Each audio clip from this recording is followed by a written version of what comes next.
about the shift from orality to the written and finally the printed and the published text, when we want to know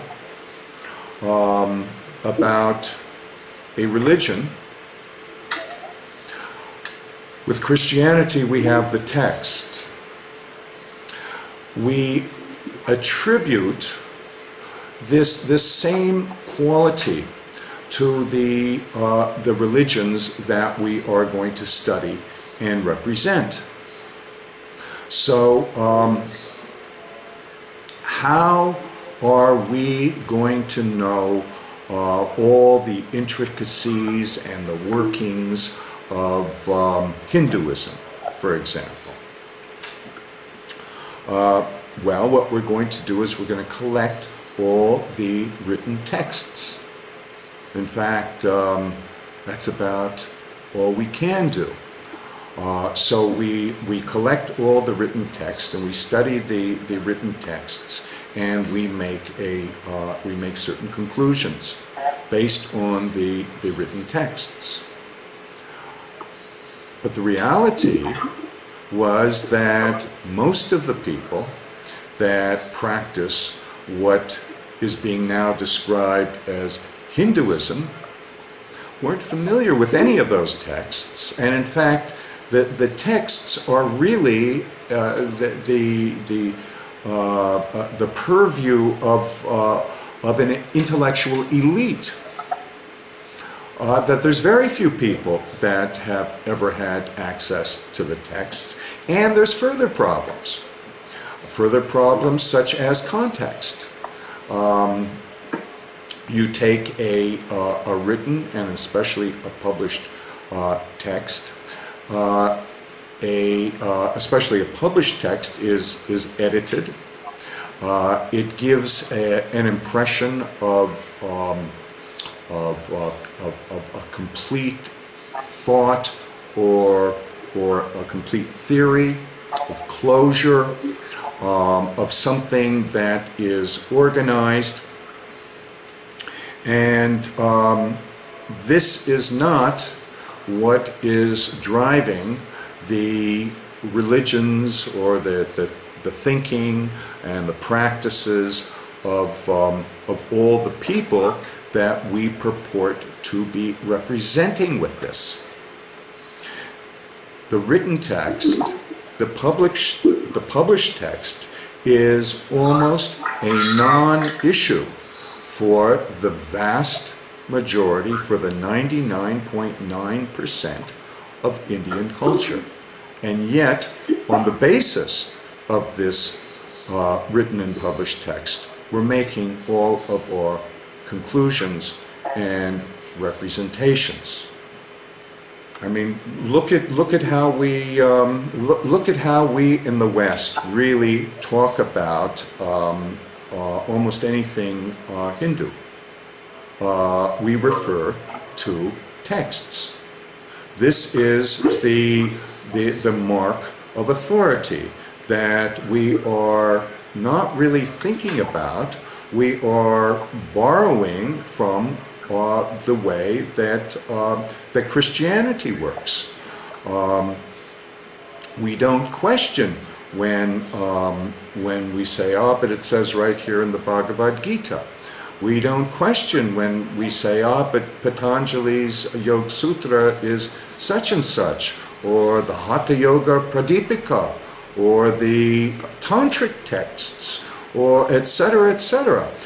But this is taking all these things, all these forms of knowledge, all these forms of articulation, completely out of context. We are universalizing them in the same way that we universalize, the way that we're universalizing Christianity, going into the publication of the Bible. Yes, Peter? I really think that Westerner or Easterner or whatever You don't, nobody acquires a religion by reading books. You acquire a religion when you're 2 or 3 years old and your parents tell you something, or somebody in the kindergarten or wherever tells you something, and you're at the stage of your development of your mind where you are able, you still have the power to believe, and so you establish something within you which which is there before you read any books or something. And if you talk about a religion just by referring to scriptures or something, you're at a level where the religion, I mean, the establishment of gods and goddesses or saints or whatever is happening so much earlier, and you can never, and that's what constitutes people, you know. You cannot, somebody who at the age of 3 years gets you know, a wonderful relationship with Prophet Muhammad or with Jesus or whatever, you will never be able to persuade them that the scriptures are, there's something written somewhere which takes it out, which could cancel that. So I think that should be. I mean, I find it always so narrow if people. And not only Westerners, also Easterners talk about religion as something which is defined by what is written in the books, you know, or, you know, I mean, there's something, the thing goes much, happens much before books are made or read or something. Okay, sorry, June. That is exactly the point. That that we have an organic involvement with knowledge and storytelling that that requires no books. The stories that that the mother tells her baby, she got from her mother or her grandmother or her auntie. The initial feelings that children have towards their culture or their deities or whatever are coming in this organic sense. And in fact, all of these so-called religious phenomena are not coming out of the book at all. It's much later that this emphasis and this need of the West, who wants to represent all of this stuff, they need to have this handle.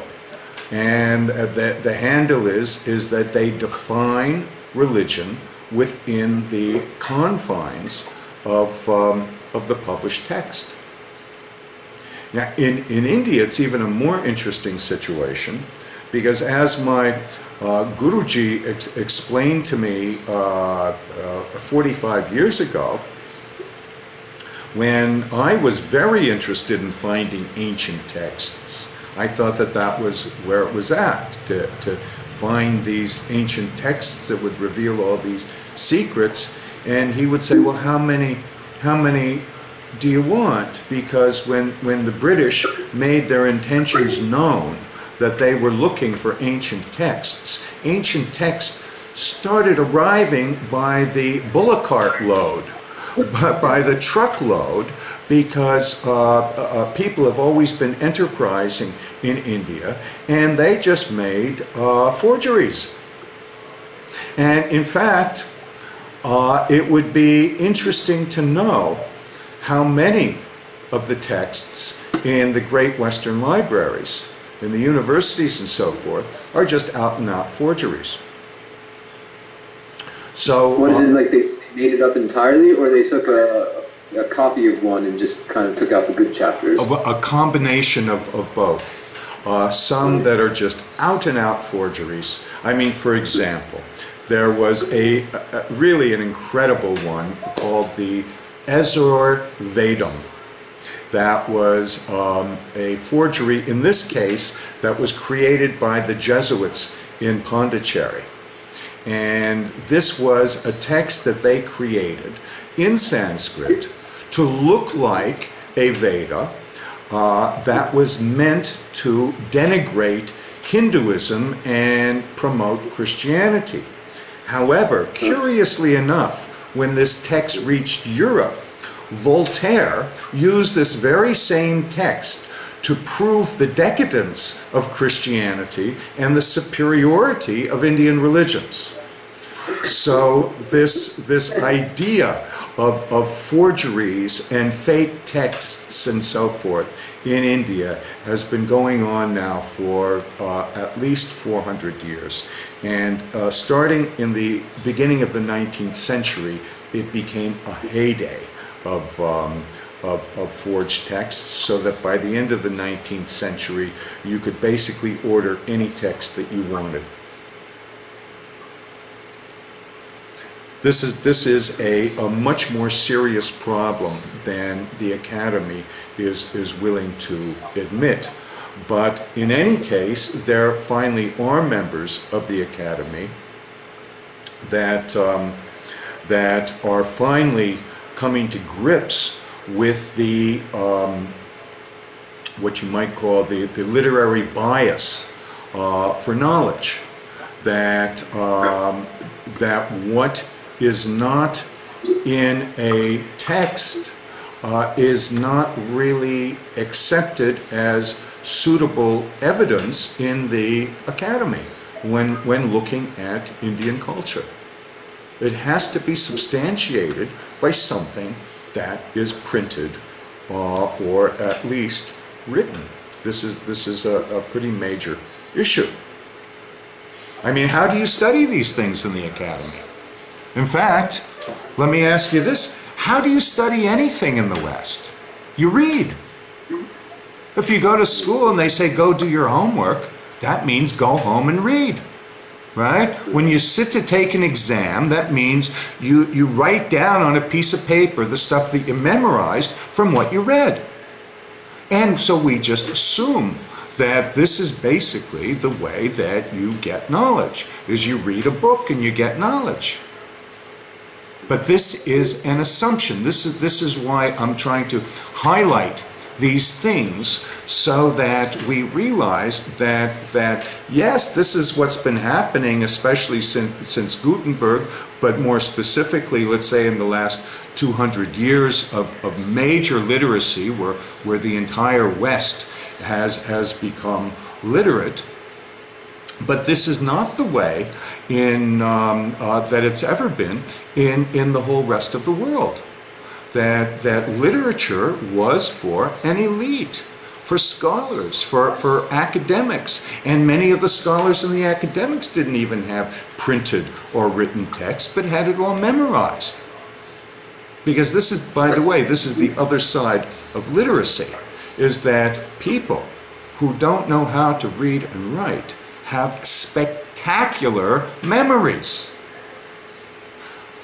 I have a very close friend myself, who I've known for many, many years, an Afghan who made me promise that I wouldn't tell other people of his great embarrassment that he was illiterate. He didn't read or write. But he could remember a telephone number I gave him in 1971. He had a memory that once he heard something, whether it was a number or a fact or anything else, it stayed there and it never left. Now, those of us who read and write, often we become lazy because we say to ourselves, well, I can always look it up in the book, or write the number in my diary, or or now we have, of course, the mobile phones, but we've used these technologies as an extension of our minds, of our memories, and in the process, our minds and our memories become very weak. So that's the other side of literacy. When we want to understand Indian knowledge, and especially Indian traditional knowledge from another time, and certainly from another culture, then we have to be very aware that we don't look at it in the same way that we would read the manual for your new video camera. It's